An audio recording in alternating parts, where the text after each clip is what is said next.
Morbi Halvad road જે મોટાભાગના કામ પૂરું થઈ ગયું છે, પરંતુ અમુક કામ જે નાનું કામ છે તે ઘણા સમયથી એમને બાકી રાખી દીધું છે. જેમાંનું કામ છે મહેન્દ્રનગર ચોકડીથી આ જે સર્વિસ રોડનું કામ છે, પ્રકૃતિ સોસાયટી સુધીની જે સર્વિસ રોડનું કામ છે તે સર્વિસ રોડનું કામ ઘણા સમયથી બંધ હાલતમાં છે અને કોન્ટ્રાક્ટરો પણ જે છે અહીંયા કપચી અને સહિતને નાખી અને ખોદીને વયા ગયા છે. ત્યારે આ અંગે એના વેપારીઓનો પણ રોષ છે. ત્યારે વેપારીઓ પણ બધા ભેગા થયા છે. શું કહેવું છે વેપારીને તેની પાસેથી જાણ. મારું નામ ઠોરિયા કપિલ. આમ હળંગ મહેન્દ્રનગર ચોકડીથી તે માંડીને આઈટીઆઈને આગળ લગી આ સર્વિસ રોડે એમને કપચી જેવા ઢગલા મૂકીને વયા ગયા છે અને આ સમય થઈ ગયો 1.5 થી 2 મહિના. હજી લગી આ અહીંયા કોઈ પણ જાતનું સાધન સામગ્રી લઈને એ કમ્પ્લીટ કરવા આવ્યા જ નથી.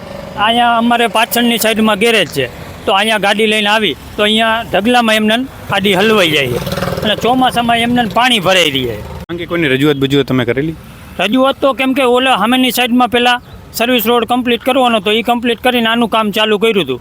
તે દિવસના અમને સતત મૂકીને વયા ગયા. અમને એમ તે આજે આવે કાલે આવે, હજી લગી કોઈ આવ્યું જ નથી. તમારી માંગ શું છે? અમારી માંગ એટલી જ છે કે અમને સર્વિસ રોડ વહેલાની તકે કરી દે. હવે ચોમાસું આવ્યું એટલે અમને પ્રોબ્લેમ પડે. અત્યાર સુધી તો અમે આમ આડાવડી ગાડીઓ કરીને જતા રહેતા હતા. આ રોડ સર્વિસ રોડ બાકી છે એટલે જ આ ગાડીઓ રોડ ઉપર સતત એમને પાર્કિંગ થઈ જાય છે. એક્સિડન્ટ થવાની બીક લાગે.